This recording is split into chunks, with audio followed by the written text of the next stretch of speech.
전 세계를 무대로 거침없이 종횡무진하고 있는 한국의 방위산업이 최근에도 호주에서 독일 경쟁자를 물리치고 레드백 장갑차를 수출하는 큰 성과를 달성하면서 세계 각국의 감탄사가 연일 끊이질 않고 있습니다. 이를 두고 일본의 대표적인 경제매체로 잘 알려진 니케이 아시아는 레드백 수출 성과를 이뤄낸 한국의 방위산업이 오늘날 아시아 태평양 지역에서 절대 강자로 군림할 만큼 독보적인 위용을 과시하고 있다며 크게 감탄하는 반응을 보이기도 했습니다. 러시아의 우크라이나 침공으로 한국이 무기 수출 분야에서 위상을 높이고 있는 가운데 한국의 방산기업인 하나에어로스페이스가 호주에 장갑차를 공급할 우선 협상 대상자로 선정되었다. 하나는 기술 지원이 포함된 계약을 통해 2027년에서 2028년 사이에 호주에서 생산될 129대 레드백 장갑차를 공급할 계획이다. 하나는 독일의 라인메탈을 제치고 우선 협상 대상자로 선정되었다. 무엇보다 일본 매체는 한국의 방위산업이 이처럼 유럽과 아시아를 넘어 전대륙을 넘나들 만큼 사상 최대의 판매 기록을 달성한 것은 단지 제품 판매에만 그치지 않고 현지 생산과 유지보수 시설 구축 등 동맹국의 실질적인 국방력 강화를 위해 진심 어린 협력을 이어왔기 때문이라고 보도했습니다.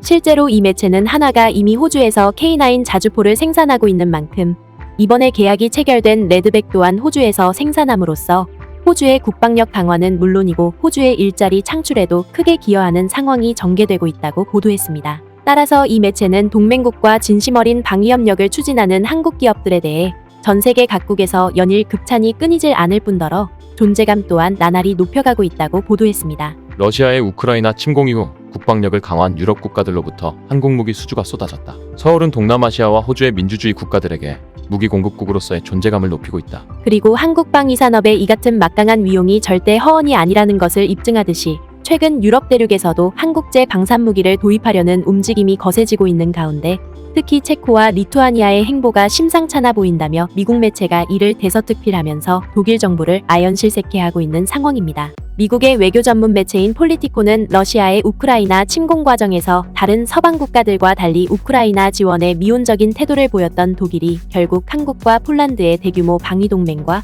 이에 따른 나토 동맹국들의 한국 선호 현상으로 인해 유럽 방위 시장에서 퇴출될 위기에 내몰리자 궁여지책을 마련하는 상황에 이르게 됐다며 이를 대대적으로 보도했습니다. 먼저 이 매체는 최근 독일 정부의 자세에 큰 변화가 생기면서 유럽 각국으로부터 비상한 주목을 받고 있다고 보도했습니다. 바로 독일 정부가 기존의 태도에서 벗어나 나토의 방위를 적극적으로 강화하는 것과 함께 우크라이나에 대한 방위무기 지원 또한 활발하게 추진하기로 했다는 것입니다. 실제로 미국 매체는 이러한 결정이 있기 불과 1년 전만 하더라도 독일 정부가 매우 볼썽사나운 행태를 보였었다고 보도했습니다. 독일이 전쟁이 있은 2022년 2월에 부끄러운 5,000개 헬멧을 지원했던 것에서 우크라이나에 중화기를 공급하는 주요 국가가 되기까지 먼 길을 왔다는 사실이다. 그러나 이것은 주로 동맹국에 심각한 압력이 있었기 때문에 가능했던 것이다. 그리고 너무 자주 베를린은 적나라하고 단기적인 자기 이익을 위해 계속해서 혼자 행동해왔으며 이는 파트너와의 관계를 반복적으로 악화시켰고 장기적인 측면으로도 독일에 아무런 도움이 되지 않을 것이다. 그러면서 미국 매체는 최근 독일 정부가 자국의 주력 전차를 나토 회원국들에게 판매하는 것을 넘어 우크라이나에 지원하기로 한 것은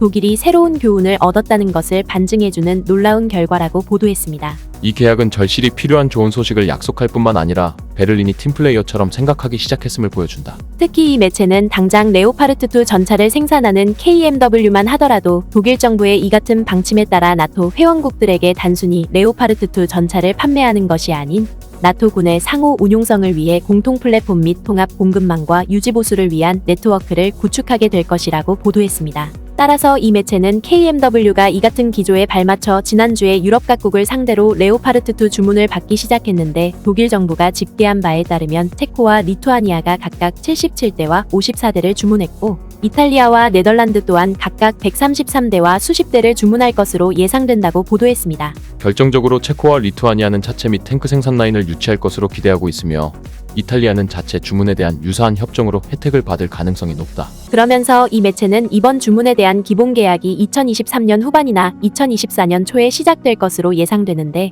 초도 물량은 3년 후에나 인도될 것으로 보인다고 보도했습니다. 특히 미국 매체는 독일이 이번에 주문받은 레오파르트 전차수가 비록 한국과 폴란드가 맺은 흑표 전차 계약수보다 훨씬 뒤처진다면서도 독일이 유럽의 방위 수요에 부응하기 시작한 그 자체만으로도 칭찬받아 마땅하다고 보도했습니다. 무엇보다 미국의 외교 매체인 폴리티코는 독일 정부가 이처럼 자국의 방위 산업을 근본부터 혁신하려 나선 것은 한국과 폴란드의 방위 동맹이 기폭제가 됐기 때문이라고 보도했습니다. 이는 독일이 레오파르트 2 전차를 비롯한 각종 방위무기를 폴란드에 수출하는 것에 대해 계속해서 미온적인 반응을 보이자 이에 반발한 폴란드 정부가 한국과 일사천리로 방위동맹을 구축하면서 콧대 높기로 유명한 독일 정부가 큰 타격을 받게 되는 상황이 벌어졌다는 것입니다. 폴란드가 미국제 에이브럼스와 K2 흑표 전차를 대량으로 조달하기 위해 레오파르트를 거부한 이후 이는 특히 중요해졌다. 그러면서 이 매체는 한국과 폴란드의 방위동맹은 의심할 여지 없이 유럽 내뿐만 아니라 민주주의 세계 전반에 걸쳐 국방협력을 강화하는 데 큰 장점으로 작용하지만 독일과 프랑스를 비롯한 기존의 유럽 방산기업들에게는 엄청난 위협이 될 수밖에 없다고 보도했습니다. 폴란드의 결정은 부드럽게 말하자면 바르샤바와 베를린 정부 간의 정치적 차이와 많은 관련이 있다. 그리고 이러한 차이는 전쟁 초기 우크라이나를 지원하는 두 나라의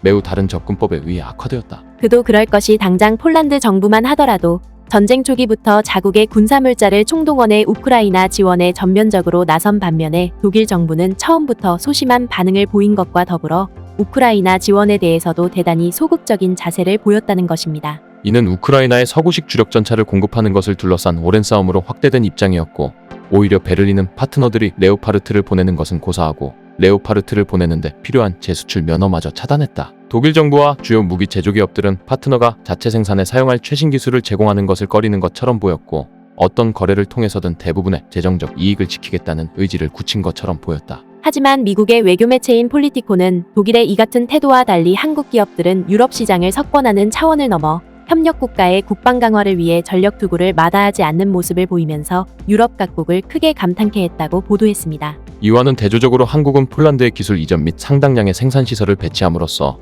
현지 일자리를 창출하고 가치를 공유했다. 따라서 미국 매체는 폴란드 현지의 흑표전차 생산시설과 유지보수시설을 짓기로 한 한국 기업의 전략은 결과적으로 유럽 각국이 기존에 인식해왔던 전통적인 무기 도입사업 관념을 송두리째 허물기에 충분했고 이에 따라 그동안 독점적 지위를 이용해 고자세를 거듭해왔던 독일 기업들로서는 시간이 지날수록 큰 타격을 입을 수밖에 없었던 만큼 자신들의 시스템을 근본적으로 바꿔야 했다고 보도했습니다. 더군다나 이 매체는 앞서 언급했던 것처럼 독일로부터 레오파르트 전차를 주문한 체코와 리투아니아 정부가 최근 방위무기 도입을 위한 별도의 연합체를 구성함으로써 한국과 독일의 치열한 경쟁이 예상되는 만큼 독일이 예전처럼 구태의연한 태도를 보였다간 유럽의 방위 시장을 한국의 통째로 빼앗기는 상황이 초래될 것이라고 보도했습니다. 따라서 체코의 의사결정권자들은 이러한 일이 다시는 일어나서는 안 된다고 판단하고 리투아니아를 포함한 연합 파트너들을 모아 구매 국가들 간의 생산과 가치를 공유할 수 있는 설득력 있는 사례를 만들었다. 그들은 일련의 생산과 규모의 경제를 비롯해